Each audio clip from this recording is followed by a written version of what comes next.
Assalamualaikum warahmatullahi wabarakatuh. Halo sahabat ngutik dan juga pemirsa Sinpo TV. Salam sehat, salam bahagia, salam ngutik. Kembali, ayo kita ngulik politik. Yeah.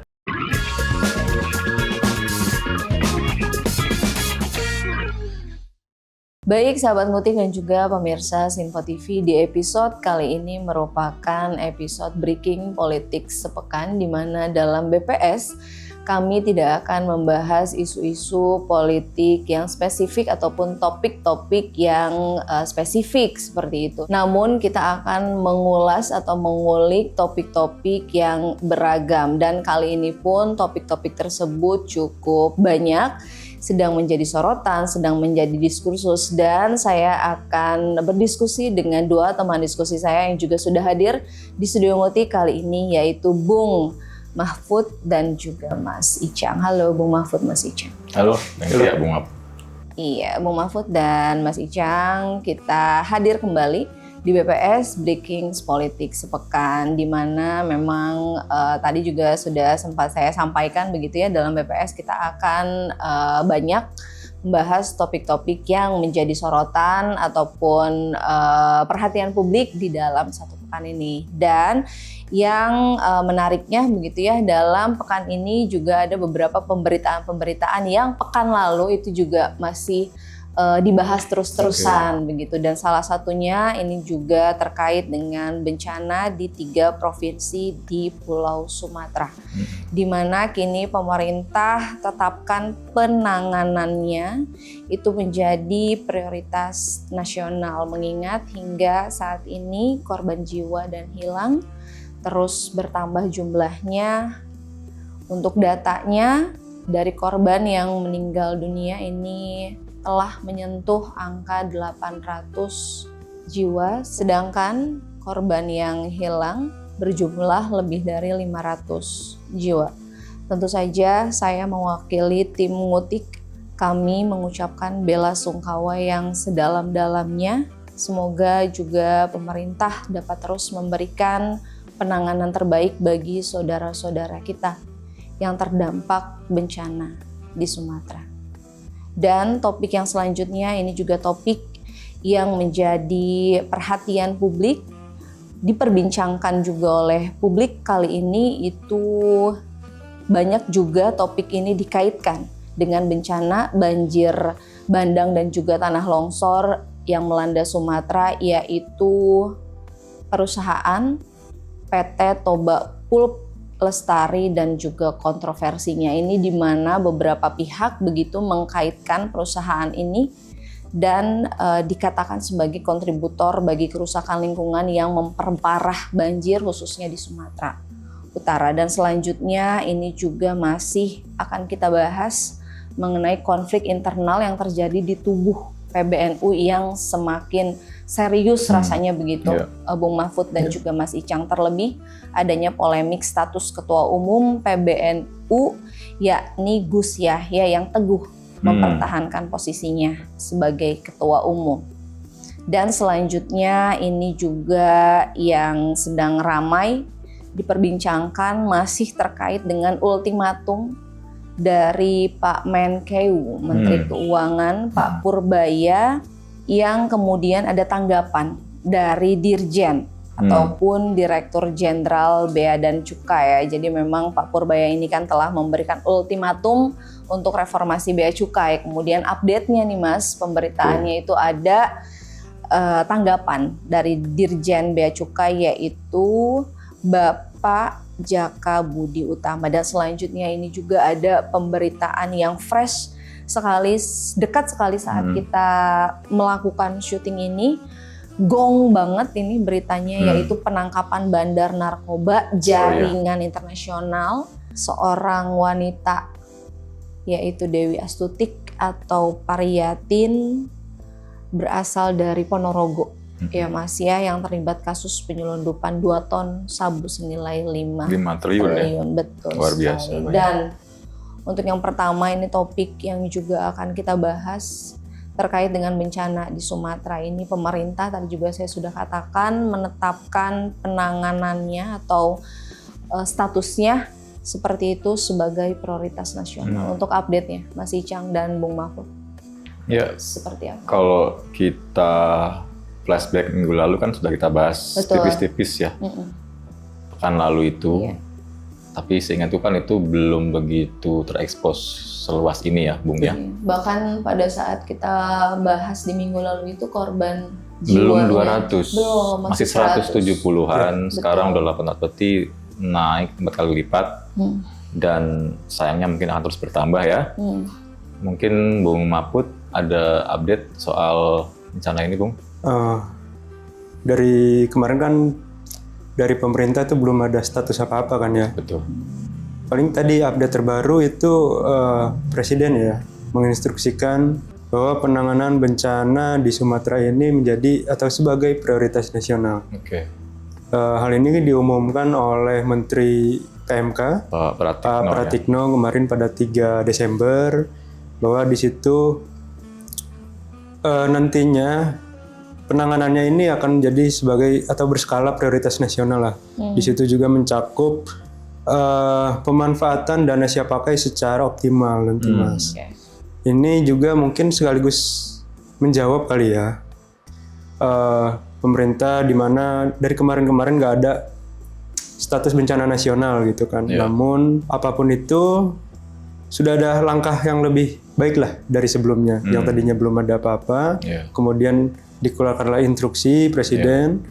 Sebelum ada instruksi ini juga Presiden kan sudah turun kan ya. Iya, tapi kan pas kita kemarin itu bahas, kan lalu kan Pak Prabowo itu belum berkunjung ke lokasi ya. Iya. Sekarang sudah ya. Sudah turun ke beberapa titik lokasi kan 3 titik ya kalau nggak salah ya. Di situ ya sudah mendapat perhatian khusus lah dari Presiden gitu kan. Kemudian dari parlemen juga ada kabar terbaru kan, Menteri Kehutanan, Raja Juli juga sudah melakukan rapat kerja dengan DPR RI. Di situ juga Menteri Kehutanan mendapat sorotan ya, disuruh mundur lah gitu kan. Kemudian kalau belum maksimal dalam menjabat mundur aja lah gitu kan. Tapi di sisi lain Menteri Kehutanan juga mengatakan bahwa ada beberapa perusahaan yang katanya ini turut berkontribusi dalam bencana di Sumatera ini Mas katanya. Nah rencananya Menteri Kehutanan ini akan mencabut kurang lebih 20 perizinan berusaha pemanfaatan hutan. Sekitar kurang lebih 12 mungkin ada di Sumatera. Setelah mendapatkan izin dari Presiden mungkin akan nanti dicabut lah izinnya gitu kan Mas. Kemudian yang saya lebih soroti ya Mas ya, dari bencana-bencana ini yang terjadi di Sumatera itu banyaknya kayak nir empati Mas. Nir empati ya? Banyaknya kayak nir empati dari para pejabatnya gitu kan. Mulai dari seperti yang saya sorot Kepala BNPB-nya Mas. Iya, Letjen Suharyanto.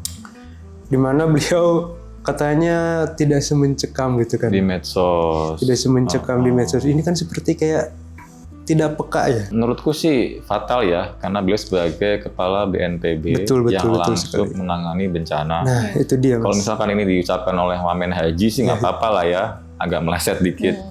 Tapi kan beliau kan bisa dibilang orang paling in charge dalam penanggulangan bencana ini. Betul sekali. Kemudian tidak habis di situ ya, ramai juga di media sosial tuh terkait munculnya video wawancara Zulhas dengan Harrison Ford. Betul. Iya, ketika jadi Menhut saat itu. Iya betul ya, kala itu menjadi Menhut. Kemudian tuh dikait-kaitin lah bahwa Zulhas ini dedengkotnya atau biang keroknya deforestasi gitu kan. Banyak yang menyorot lah, banyak yang. Tapi sembari juga ada beredar video Pak Zulhas manggul beras juga. Nah itu dia, mungkin itu kantornya kali ya. Mungkin. Bisa dibilang untuk mengkantor video dengan Harrison Ford. Pak Zulhas ini melakukan satu aksi lah ya, aksi sosial di mana beliau memanggul beras gitu kan, tapi kan publik sudah terlanjur kadung tidak percaya. Tidak percaya. Kayaknya emang bapak yang satu ini selalu diliputi kontroversi ya. Iya, bahkan banyak yang menyebut ya itu cuma sebagai performative action aja. Betul sekali. Sebagai ya performa aja, politik stand gitu. Dan juga bukan cuman Zulhas juga ya sebagai ketua umum PAN. anak buahnya juga ikut-ikutan. Yang siapa? Yang Feral tuh. Oh, Mas Feral. Mas Feral yang tuh. putra dari ini ya, siapa tuh? Vena Melinda ya. Iya, Mas Feral juga kan turut disorot ya, datang ke lokasi ke titik bencana menggunakan rompi taktis gitu rompi kan. taktis. Itu kayak semacam agak berlebihan dan gitu kan. kelihatan terlalu fashionable mungkin ya untuk ukuran bencana. Bahkan itu saya ngeliat ya ada beberapa netizen yang komentar seolah-olah bersimulasi tentang behind the scene-nya. Jadi dari Jakarta gitu kan, oh udah ini udah semua, udah Pak gitu kan. Tapi ini mana face saya gitu kan. Terus ada nama saya nggak? Ada nama saya nggak gitu. Ada yang bilang mungkin dibordir dulu gitu kan, baru dia jalan gitu katanya. Termasuk juga ada juga ini Bung, bantuan dari DPR. Yang apa itu ya, sampai ada spanduk dibentangkan gitu kan. Berarti kan ada proses mencetak spanduk dulu gitu ya. Ada orang yang mungkin mendesain dulu gitu kan. Tapi memang ini memang serba-serbi yang selalu hadir dalam bencana gitu ya. Cuman tadi menarik ketika Bung Maput menyebut kepala BNPB. Menurut saya itu yang paling fatal sih yang dia ya, sebagai pihak yang paling terdepan gitu ya. Kurang berempati, jelas, dan meskipun sehari setelahnya beliau itu di Aceh Tengah minta maaf di depan bupatinya sambil berujar, saya tidak menyangka separah ini. Itu kan semacam statement yang menurut saya sih ignoran sekali ya gitu ya. Kan beliau kan harusnya punya perangkat ya untuk ngecek separah apa kondisi di lapangan gitu ya. Dan jadinya netizen kita itu jadi nostalgia Bung. Apa tuh? Yang dia kangen sama BNPB sebelumnya katanya.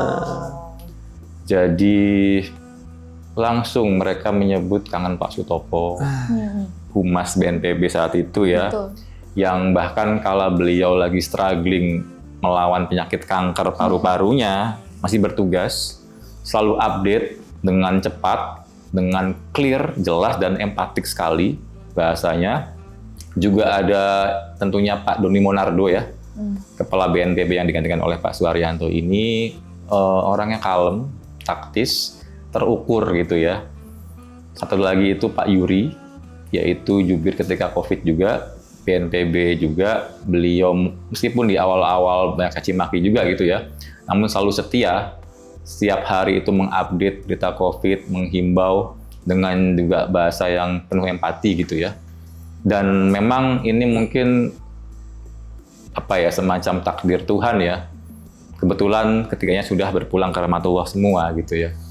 Dan ada yang bilang juga ini orang-orang baik mungkin duluan gitu ya, mendahului kita gitu. Sedangkan sekarang kita disuguhkan semacam teater yang kurang menarik lah di saat bencana seperti ini. Harusnya selain juga tanggap akan respon penanganan Bung ya, tapi nggak kalah penting soal komunikasi publiknya Bung, itu yang sekali. Menurutku sih sangat luput di situ sih ya. Dan juga Mas, per hari ini 4 Desember Mas Wapres juga udah terjun ya ke titik, udah turlap ya, turun ke beberapa titik ya. Salah satunya ke Agam di Sumatera Barat, kemudian di Sumut juga turun ke Tapanuli Selatan, Tapsel ya, dan juga kemudian dilanjutkan ke Provinsi Aceh, ke Aceh Singkil lebih tepatnya gitu. Jadi setelah Pak Prabowo tanggal 1, berarti tidak 3 hari kemudian Mas Wapres mengikuti jejak Pak Prabowo ya, langsung meninjau di lokasi bencana. Satu lagi Bung, Caimin juga Bung.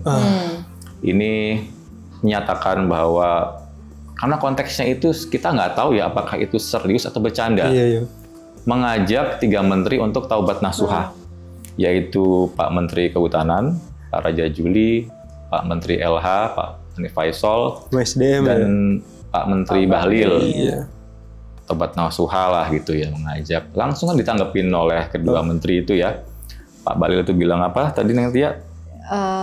Taubat nasuha aja lah sendiri kalau karena yang bisa meminta saya itu cuma Pak Prabowo katanya kan. Betul.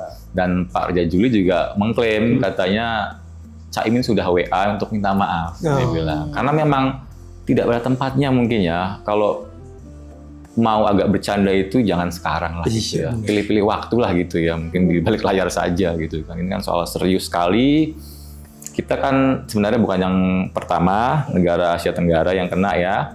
Awalnya itu di Filipina dulu Bung, sempet sampai ke Thailand juga, Malaysia, Indonesia. Tapi kita tahu kita yang paling parah terdampaknya Bung. Ya, benar sekali. Dari segi korban, dari segi skala luas wilayahnya. Kita kan mungkin karena kita orang tinggal di Pulau Jawa Bung ya. Iya.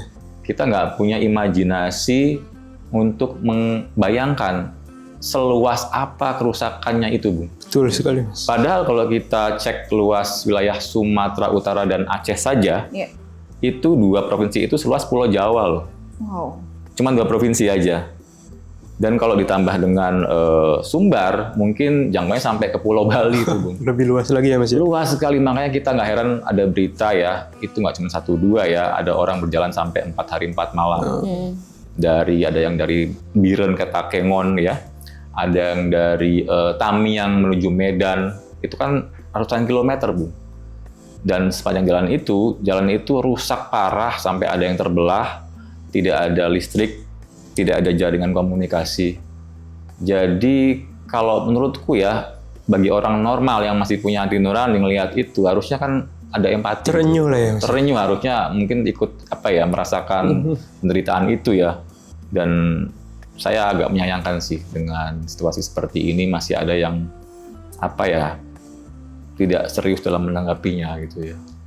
Iya, dan Mas Icang, Bung Mahfud ini juga tadi masih berkaitan dengan bencana di Sumatera, di mana tadi Bung Mahfud juga sempat mengutarakan begitu bahwa ada beberapa perusahaan yang juga akan dievaluasi, kemudian akan ditelaah kembali perizinannya, dan salah satunya yang kemudian ini saya jadi teringat begitu ya, ada PT Toba Pulp Lestari yang juga saat ini sedang dipersalahkan begitu, terutama oleh aktivis lingkungan dan juga organisasi masyarakat sipil, termasuk Walhi tentu saja begitu, dan dinyatakan PT Toba Pulp Lestari ini sebagai kontributor terhadap kerusakan lingkungan yang memperparah banjir di Sumatera Utara. Tapi untuk penjelasannya lebih detail lagi, lebih lanjut lagi, kita sampaikan di segmen yang selanjutnya ya, Bung Mahfud dan juga Mas Icang. Bagi sahabat Ngutik dan juga pemirsa Sinpo TV, jangan kemana-mana, sesaat lagi kami akan kembali. Pastikan tetap di Ngutik, ngulik politik. Oh yeah.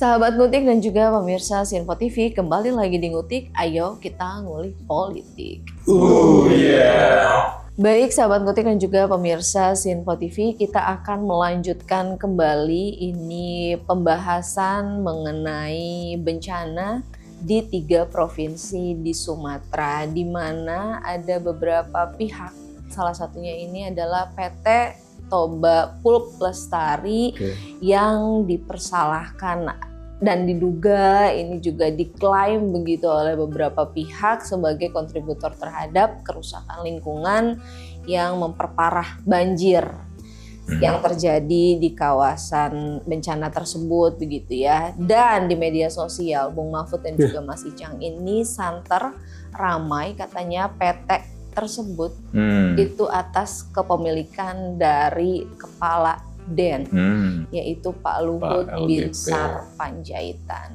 Mungkin ada ulikan khusus terkait Bung Mahfud ada update soal itu, Bung? Kemarin kan rame ya, di sosmed, di berita massa, dikait-kaitin lah bahwa PT Toba Pulp ini terafiliasi dengan Pak Luhut ya. Namun baru-baru ini juga kan dibantah ya langsung oleh juru bicara Dewan Ekonomi Nasional bahwa berita itu tidak benar gitu kan, tidak ada keterkaitan lah. Dan kalau nggak salah itu kepemilikannya juga atas Singapura ya, pemilikan perusahaan PT Toba Pulp Lestari ini. Jadi kan memang itu beda entitas Bung ya. Kalau yang disebut tadi itu Toba Pulp Sejahtera TPS itu milik Sukanto Tanoto. Kalau yang punya Pak Luhut itu Toba Bara Sejahtera. Kalau yang pertama itu di bidang pulp paper ya, bubur kertas. Kalau Pak Luhut kan itu energi ya, setahu itu batu bara dan juga energi terbarukan juga. Dan kalau entitas yang pertama, yang Pak Luhut itu kodenya itu Toba. Kalau yang TPS apa, Bung? Inru ya? Inru. Jadi kalau orang yang mungkin mantengin IHSG mungkin bisa bedain itu sih. Cuman kan kalau kita mungkin di situasi seperti ini kan, sebut nama Toba gitu, Bung ya. Orang udah melekat nih, wah punya Pak Luhut, ternyata memang itu berbeda. Tapi di luar itu ya, saya cukup yakin lah sebenarnya kalau kita mau menyelidiki gitu ya asal-usul apa ya bencana ini, selain faktor alam yang ekstrim dan anomali, Bung, emang kita harus akui ya, sudah puluhan tahun terjadi kerusakan hutan di Sumatera, Bung. Jadi ini banyak yang bilang juga tidak tepat kalau disebut bencana alam, tapi bencana ekologis yang tepat, Bung. Bencana lingkungan. Dan saya cukup yakin meskipun harus ada nanti kajian mendalam, ini kalau mau apa ya diselidiki, pasti nggak cuma 1-2 perusahaan aja gitu ya, karena sudah berpuluh-puluh tahun terjadi gitu. Tapi mungkin ini perlu diklarifikasi supaya kita nggak salah paham dengan siapa dan siapa yang kepemilikannya di situ gitu ya. Iya, bicara terkait dengan Pak Luhut Binsar Panjaitan, ini juga ada yang sedang ramai di pemberitaan terkait pertemuannya beliau dengan Bapak Presiden Prabowo Subianto. Apakah ada kaitannya dengan apa isu yang lagi santer di media sosial dan media massa ini? Mas Icang gimana? Itu kalau kita lagi-lagi ya melihat baca berita sih normatif tidak ada satu spesifik isu yang dibicarakan, tapi saya kok cukup yakin ya dengan sekarang lagi isu apa ya bencana ini lagi sangat jadi perhatian nasional, sangat intens sekali, mungkin ada kesana juga. Mungkin juga kita nggak tahu apakah juga terkait juga mungkin kemarin yang sempat ramai soal IMIP, Bung. Oh iya betul, sempat bersuara juga ya Pak Luhut kemarin tuh. Iya, itu gimana tuh Bu ceritanya? Jadi kemarin kan rame ya, udah awal setelah dikumandangkan oleh Menhan kan. Pak Safri ya. Pak Safri, kemudian rame bergilir di media massa dan media sosial. Akhirnya muncul juga ke permukaan siapa yang nerbitin izinnya siapa sih gitu kan. Kemudian Pak Luhut muncul nih memberikan statement bahwa izinnya ini memang dikeluarkan ketika dia menjabat sebagai Menko Marves. Menko Marves, izin tersebut sudah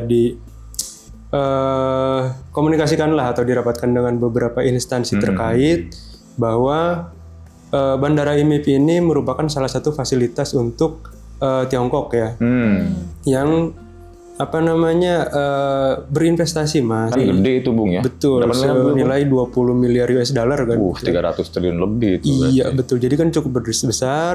Selayaknya investasi-investasi yang besar, maka ada fasilitas-fasilitas lah yang diberikan oleh kita kepada para investor ini gitu Mas.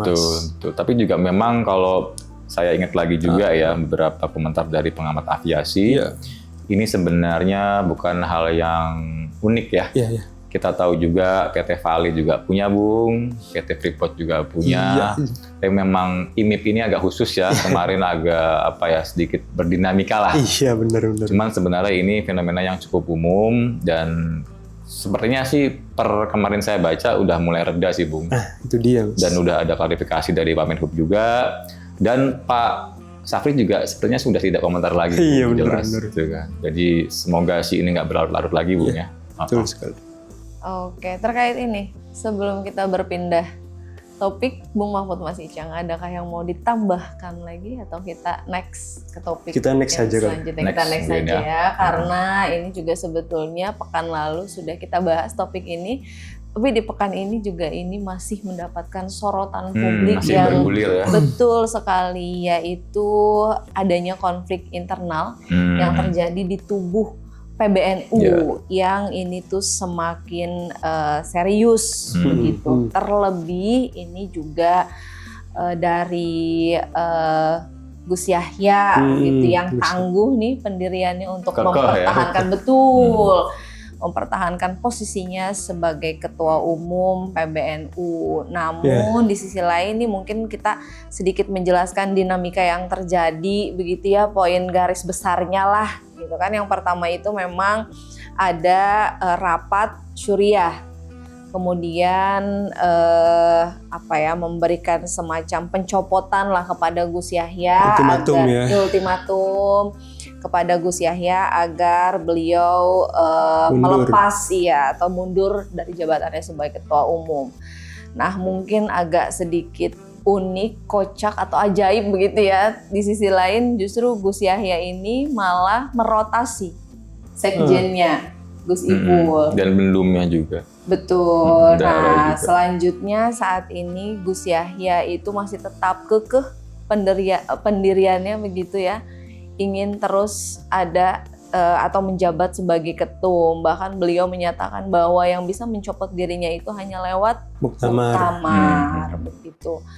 Nah, terkait dengan ini juga kan yang kita tahu ya begitu, PBNU ini juga kemudian muncul konflik ini, salah satunya adalah adanya aliran dana ya yang 100 miliar itu ya Bung ya. Diduga ya katanya. Diduga ya. Untuk arwah NU yang 100 waktu itu. Betul. Ya. Nah itu, di situ pun katanya dari Gus Yahya itu siap kalau memang misalnya harus berurusan dengan hukum, katanya sekekeh itu tuh Mas, seteguh pendirian itu Gus Yahya. Nah terkait topik ini, gimana tanggapannya Bung Mahfud dan mungkin Mas Bung Mahfud kayaknya ada ini tuh detail-detail baru Bung terkait polemik ini Bung.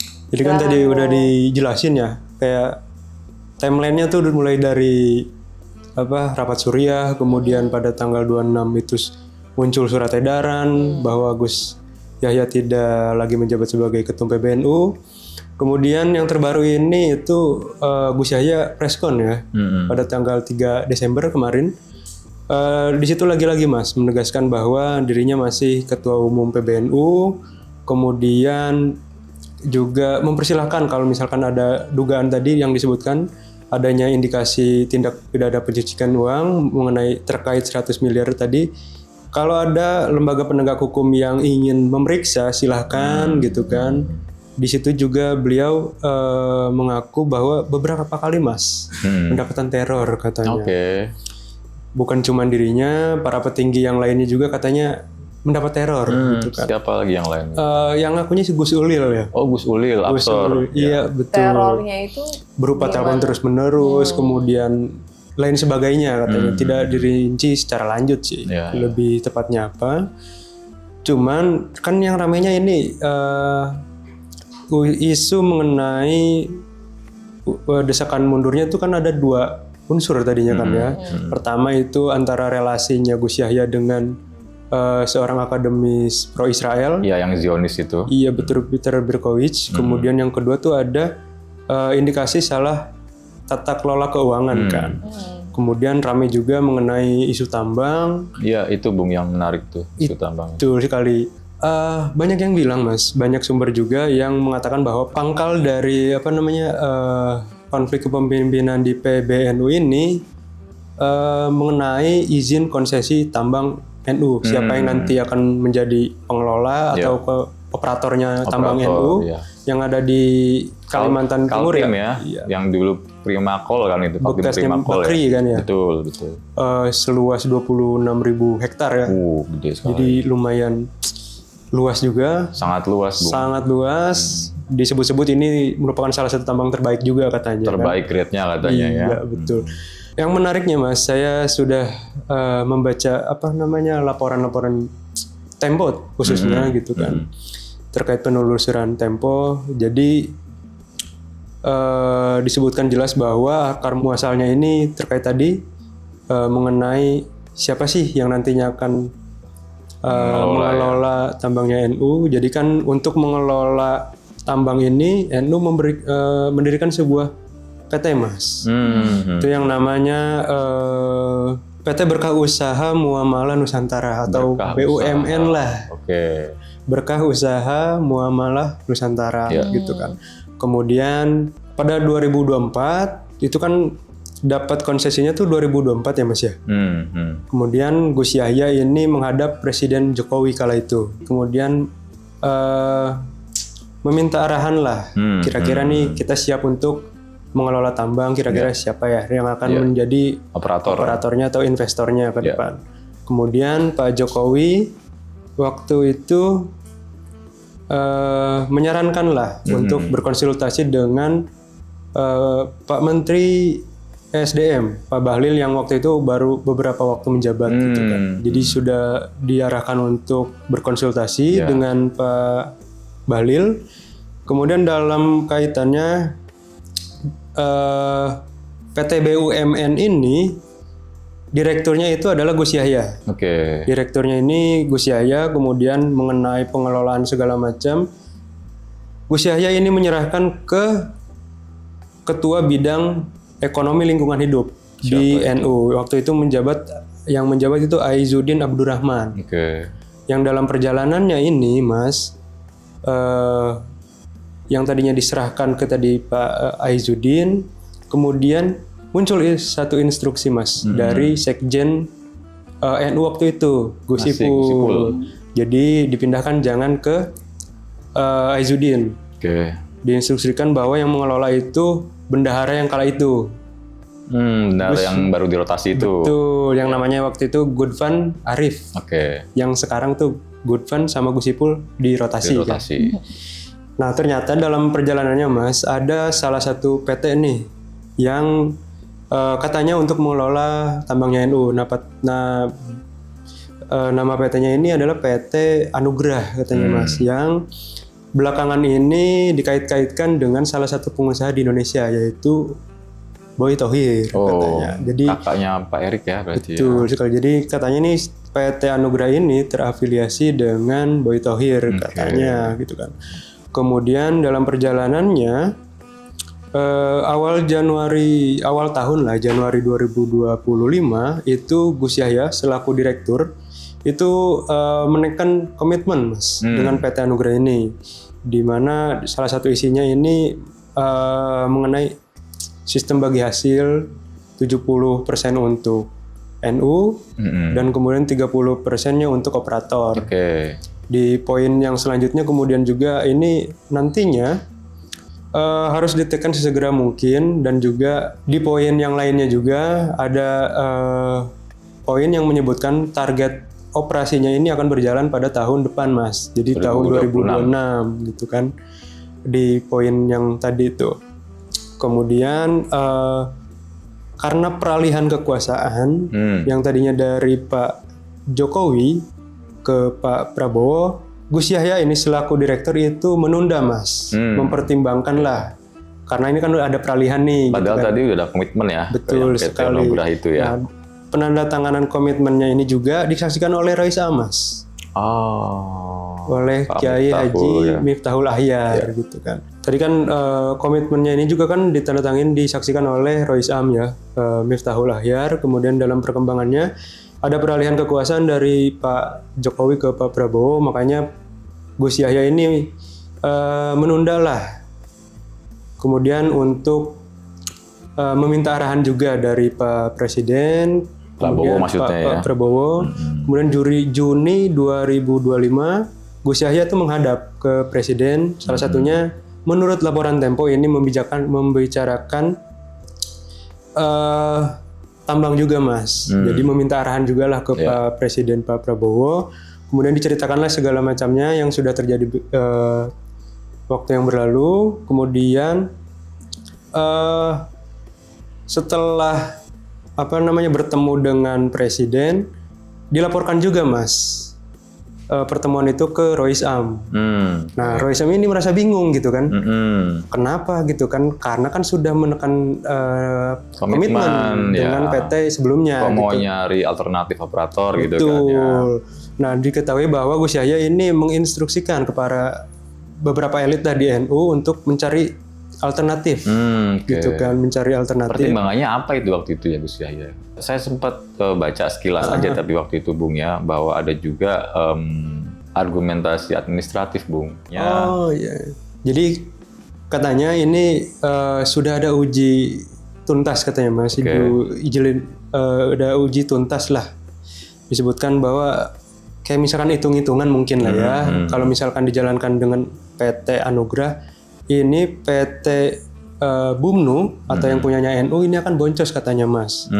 Jadi makanya dengan segala pertimbangan tadi ditunda lah. Akhirnya mencari alternatif. Setelah diinstruksikan, ada beberapa elit yang katanya menemui Hasyim Joyo Hadikusumo, Oke, Pak Hasyim. adiknya Pak Prabowo, Pak Prabowo gitu kan. Kemudian dikatakanlah tertarik untuk mengelola tambang NU. Akhirnya kan ada 2 proposal, Mas. Yang tadinya satu dari katakanlah yang terafiliasi dengan Boy Thohir, kemudian satu lagi dari Hasyim gitu kan.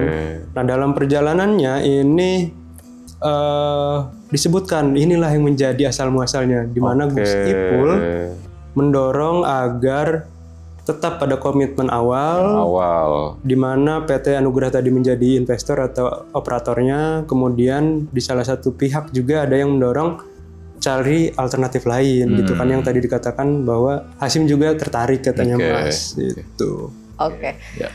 Mas Icang, Bung Mahfud, ini kalau saya tadi mendengar begitu agak complicated ya. Lumayan panjang ternyata ya, ini muara hulunya itu ya. Betul sekali. Dan dan kalau bisa dengar ini kan juga masalahnya atau akar masalahnya, puncak masalahnya ini ada di permasalahan tambang. Operator tambang, betul. Tambang. Iya. Dan kemudian makanya masuk akal begitu Mas ya, ketika ada gebrakan lawan arus dari PWNU atau pengurus wilayah Nahdlatul Ulama. Ulikannya disampaikan di segmen selanjutnya, Bung Mahfud dan juga Mas Icang. Sahabat Ngotik dan juga pemirsa Sinpo TV, jangan kemana-mana karena sesaat lagi kami akan kembali. Pastikan tetap di Ngulik Politik. Oh yeah.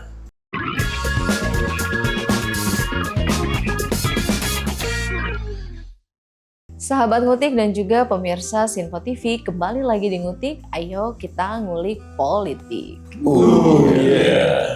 Baik sahabat Ngutik dan juga pemirsa Sinpo TV, kita akan melanjutkan kembali ini ulikan terkait dengan konflik internal yang terjadi di tubuh PBNU, di mana tadi ini ada semacam konflik yang menyulut asal muasal ini terjadi di PBNU terkait dengan penentuan operator tambang begitu Mas ya. Tadi juga sebelum break saya juga menyatakan bahwa ini ada gerakan lawan arus dari PWNU. Iya, pengurus wilayah NU Jateng ya. Iya, nah terkait ini Bung Mahfud, Mas Icang mungkin ulikannya.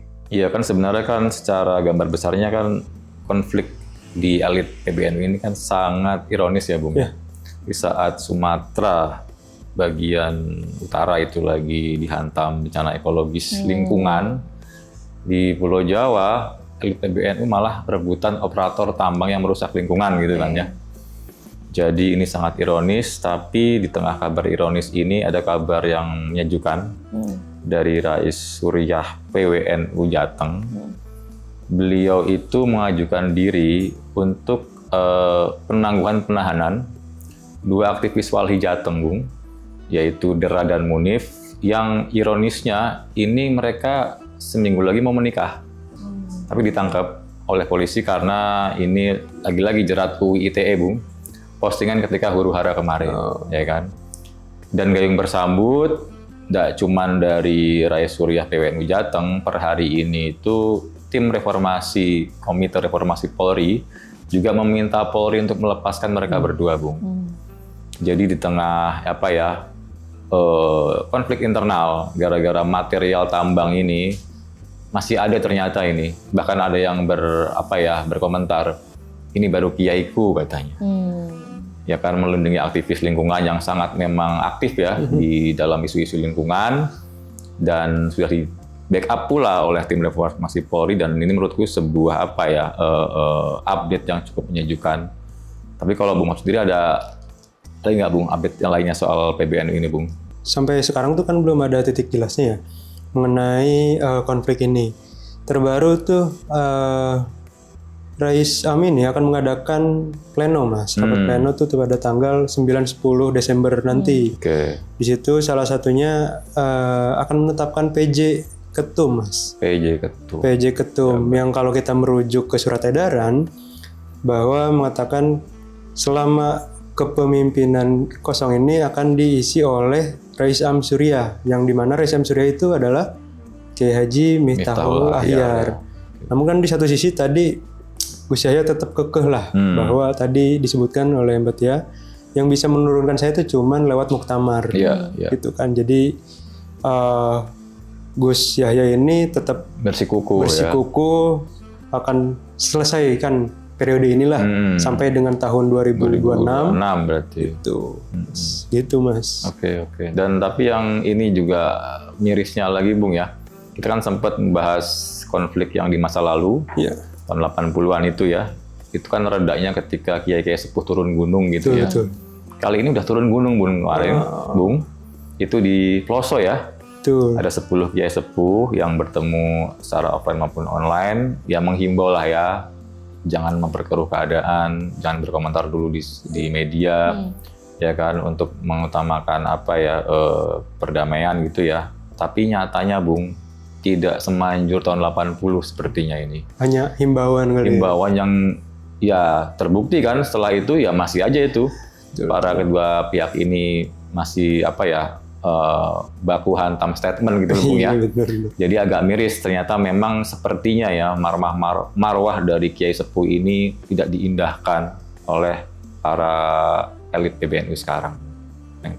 Oke, Mas Icang, Bung Mahfud, di topik ini masih maukah ditambahkan atau kita berlanjut lagi ke topik yang selanjutnya?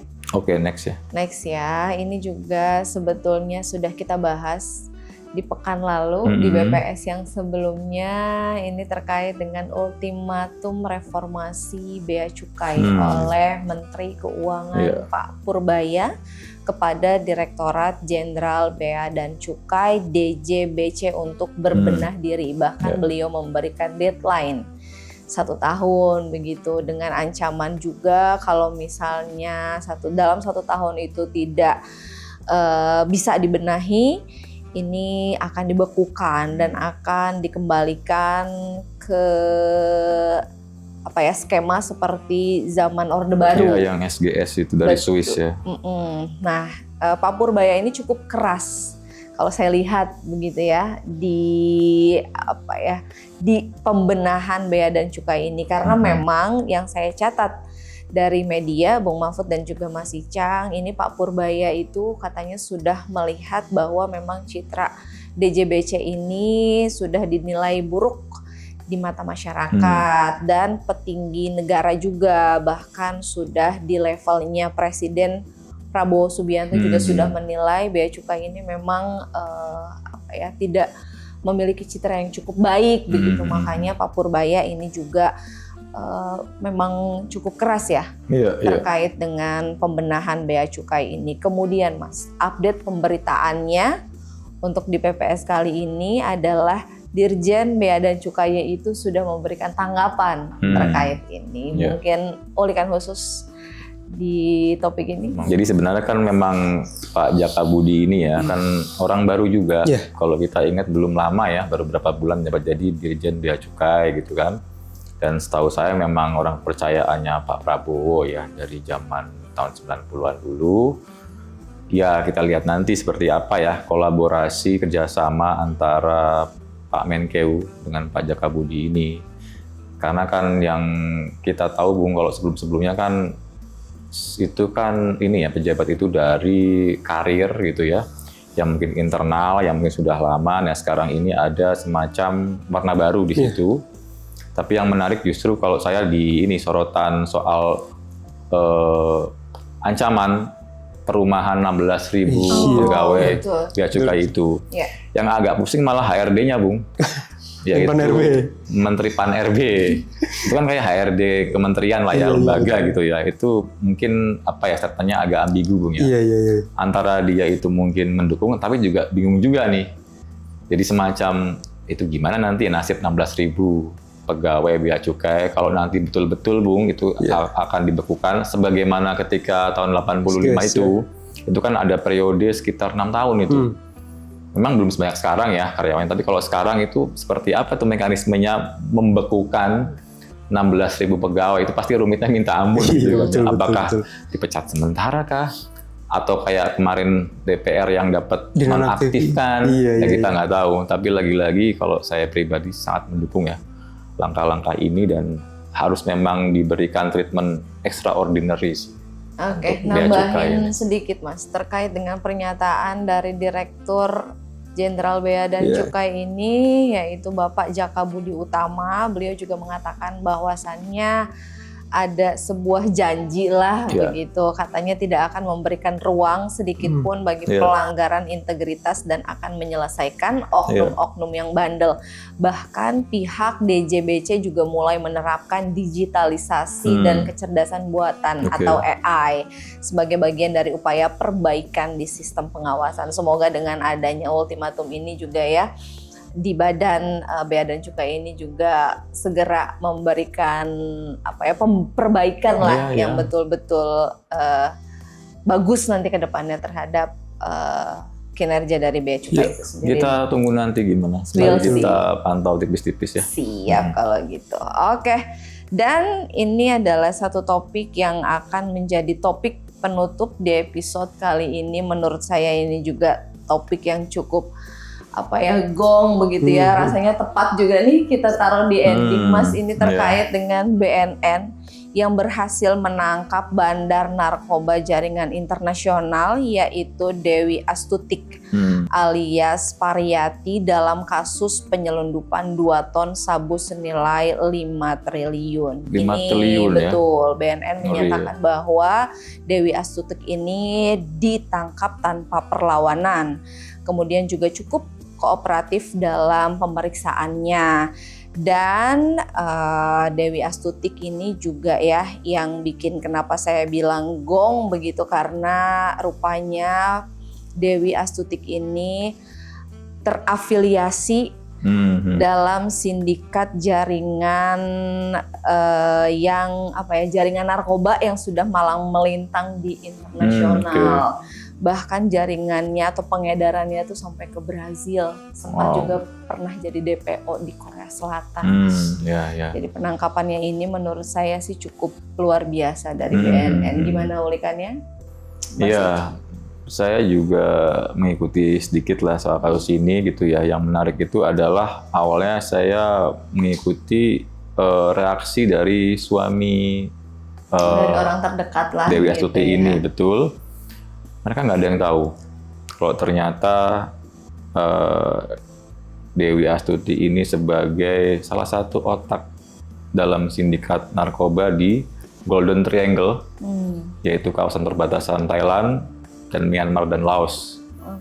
Dan barang buktinya kan luar biasa ya, 2 ton, 2.000 kilo, senilai 5 triliun atau 5.000 miliar.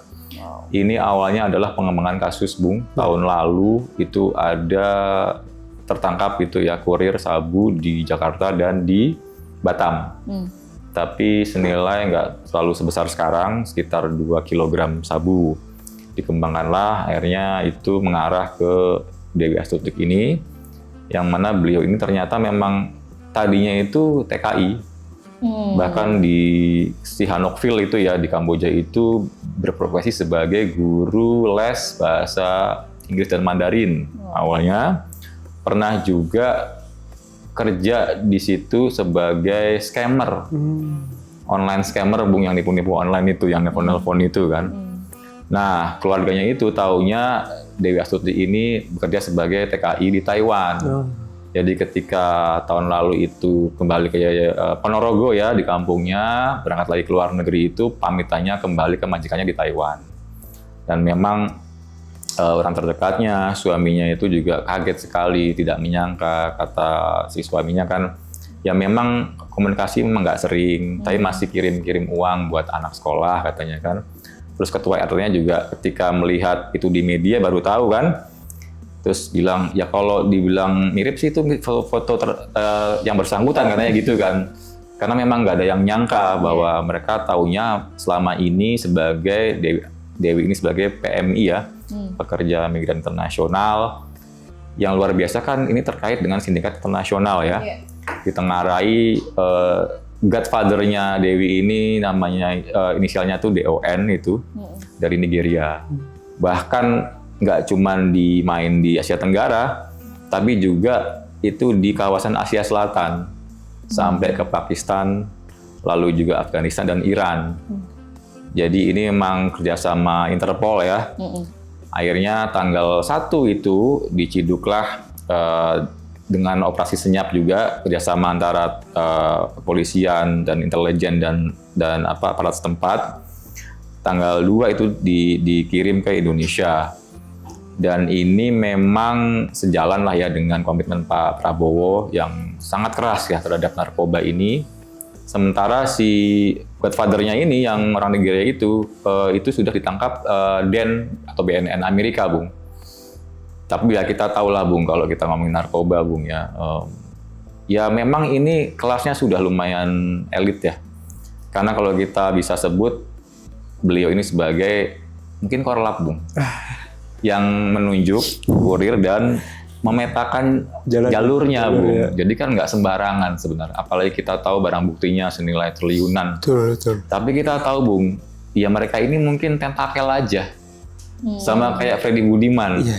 Yang udah dihukum mati di penjara itu kan. Kan sempat itu Freddy itu diwawancarai oleh Haris Azhar ya. Yang katanya kalau mau dirilis, ya silakan. Tapi ini akan memuat nama-nama yang mungkin akan menghebohkan dunia persilatan nasional katanya gitu kan, termasuk dari pihak-pihak internal kita katanya. Tapi ya kita tahulah kalau narkoba ini memang urusannya sangat pelik dan sangat powerful sekali. Tapi ya kita bersyukurlah. Coba bayangkan itu 2 ton sabu. Kalau diecer per gram gitu kan berapa orang, jutaan orang mungkin yang bisa menikmati itu. Ya sementara ini bisa ditanggulangi lah, tapi kita tahu ini bukan yang terakhir mungkin, Bung ya. Ya, betul. Jadi kita berharap ke depan itu makin serius lagi BNN, kepolisian dan intelijen kita memburu sampai ya ke luar negeri pula kan. Karena ini memang kejahatan transnasional. Nggak bisa kita satu negara itu nggak kerjasama dengan negara lain gitu. Gitu sih. Baik, terima kasih banyak Mas Icang atas ulikannya di episode kali ini. Bung Mahfud juga terima kasih banyak atas ulikannya. Dan bagi sahabat Ngutik juga pemirsa Sinfo TV, saya juga ingin mengingatkan kepada Anda sekalian, bagi Anda yang ingin kembali menyaksikan tayangan kami, silahkan langsung kunjungi saja kami di YouTube kami maupun di media sosial kami, yaitu Skala Survei Indonesia @SSI Official. Jangan lupa like, komen, dan juga subscribe. Dan akhir kata kami pamit undur diri. Wassalamualaikum warahmatullahi wabarakatuh. Salam sehat, salam bahagia, salam ngutik. Kita sudah selesai ngulik politik. Oh yeah.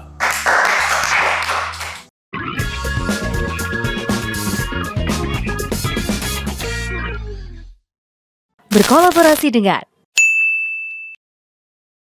Terima kasih sudah menonton video ini sampai akhir ya. Agar tidak tertinggal video-video kami selanjutnya, yuk jangan lupa tekan tombol subscribe dan nyalakan lonceng notifikasinya. Dan untuk berdiskusi, silahkan tulis pendapatmu di kolom komentar ya.